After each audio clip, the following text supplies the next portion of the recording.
Welcome to this fascinating look inside a plastic recycling facility. Here we see workers manually sorting through massive piles of waste. They pick out specific types of bottles from the chaotic heap. This initial separation is crucial for effective material recovery. Large metal barrels collect the sorted waste efficiently. This segregation ensures quality control early on in the process. Men lift the heavy drums to transport them further away. Physical strength is required for this logistics task daily. They dump the contents into a new processing pile nearby. Everyone has a specific role in this assembly line here. Women and children are also involved in the sorting work. They sit on the ground, surrounded by the vast waste pile. Fast movements show their experience and incredible speed. More barrels are filled and moved across the site quickly. The scale of plastic collected is truly enormous today.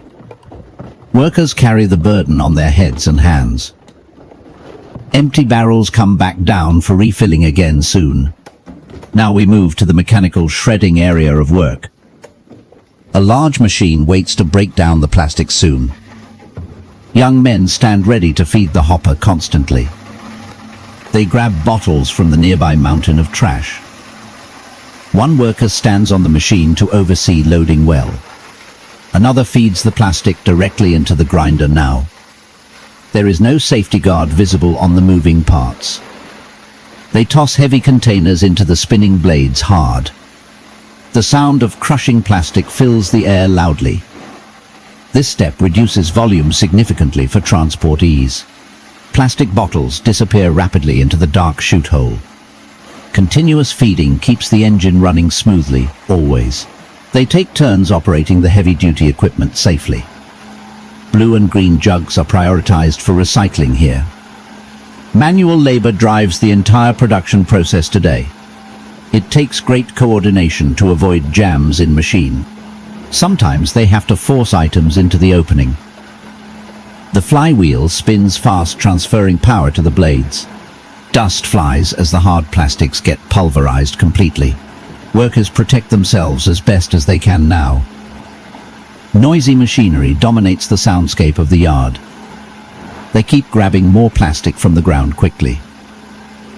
The pile of waste seems endless for them today, mostly. Every item thrown in becomes future raw material for us. Efficiency is key when handling such large volumes here. The machine hums while churning out processed chips. Hands move quickly to maintain a steady supply flow. This is the core transformation point of the video now. Soon we will see the result of all this crushing work.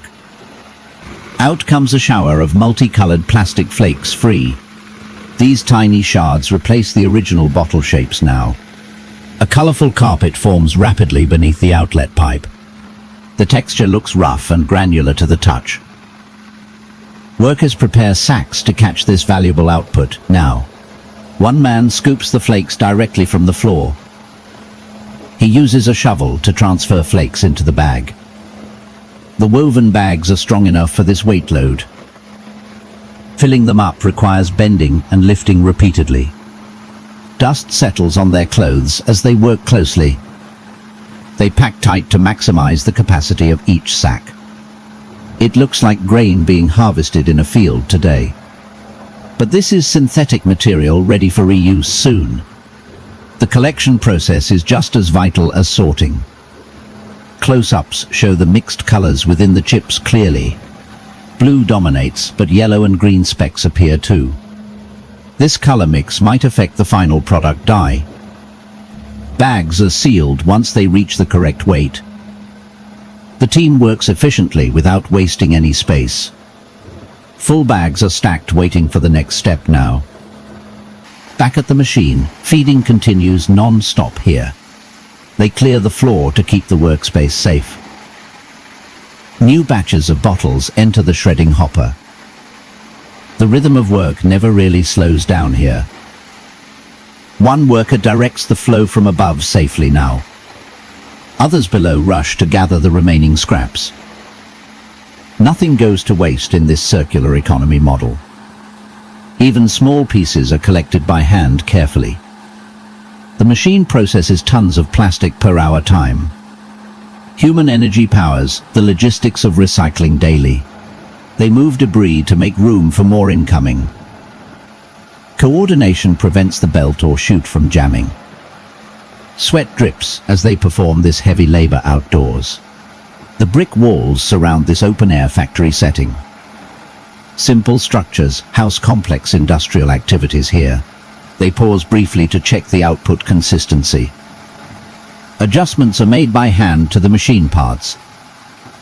Tools are used to keep the grinder working well. Maintenance happens right alongside the production line. Downtime means loss of money for these workers here. Now let us watch how they handle the full sacks. A pulley system hangs from the ceiling structure. They attach the hook to the top of a filled bag. Two men pull on the rope to lift the weight. It rises towards the upper storage platform level. Someone above guides the bag to the landing spot. Gravity assists as the bag drops gently down. They stack the heavy bags on the roof terrace. Organization helps in shipping these materials later. The bags are labeled with feed company logos seen. Reusing old packaging saves cost in the process. Again, the pulley is rigged up for another load. The rope slides through the wheel mechanism easily. Securing the hook is done with quick knots, tight. Pulling starts immediately to hoist the goods up. High visibility bags help track inventory levels well. This concludes our look at the shredding phase part 2 of our tour through this Pakistani plastic recycling plant. Here we see the raw materials arriving via simple pulley systems, lifted manually. Notice these reused feed sacks, now holding recycled plastic granules efficiently. Heavy lifting is entirely manual here, with no motorized hoists visible yet. The workers coordinate perfectly to pull the heavy sacks up to the roof level. Once up, they secure the load before moving it to the processing area nearby. This young man carries a massive 50-kilogram sack on his shoulder, easily. You can see the sheer physical strength required for daily operations here. Stacks of waiting materials line the brick walls, ready for the next stage. He navigates carefully across the rough concrete rooftop surface. The destination is the washing station, where flakes get cleaned thoroughly. Look at the wear and tear on the environment, but also the efficiency of work. Now dumping the contents directly into the agitation tank filled with water. The mixture churns vigorously as impurities begin to separate from the plastic. This agitated wash helps remove dirt labels and glue residues quickly. The water turns dark, indicating significant grime removal from the raw waste. Mechanical paddles ensure every piece gets submerged and scrubbed constantly. It takes several minutes of churning before the material is ready to skim off. Using a simple mesh basket, the worker begins skimming floating flakes out. This density separation ensures lighter plastics rise, while heavier sinks below. He works rhythmically, scooping bucket after bucket from the frothy surface. Watch how he shakes the basket to drain excess water before transferring. The wet flakes are moved to a secondary rinse tank for further cleaning. Rinsing removes any remaining soap suds from the initial wash cycle. Fresh water flows over the pile to ensure purity standards are met. Another worker joins in to help manage the flow of cleaned material. They work side by side, maintaining a steady pipeline of processed plastic. The color variety becomes obvious once the dirt layer is washed away. Blue, green and clear fragments mingle together in the bright sunlight. Once drained enough, the flakes are dumped onto the floor to dry partially. The ground itself acts as a drying bed under the sun's heat rays.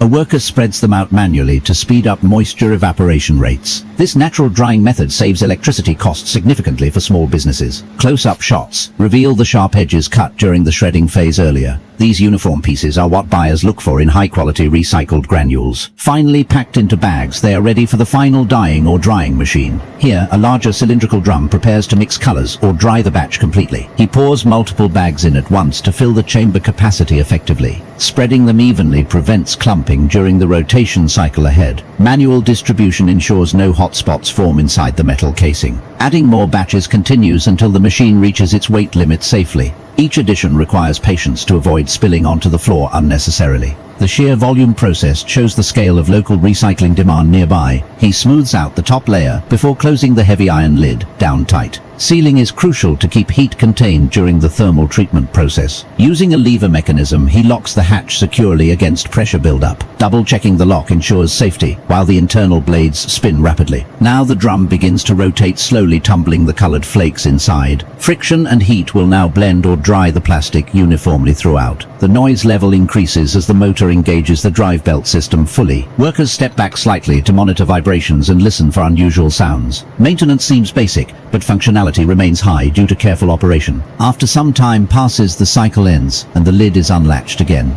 Opening the drum releases a wave of finished product ready for packaging soon. The worker uses a shovel to scoop out the treated granules efficiently. Notice the consistency of the blue hue suggests successful dye mixing occurred. Piling them up indicates readiness for the next client or export shipment. This completes our look at the manual intensive side of plastic recovery today. Thanks for watching and stay tuned for the final conclusion in part 3.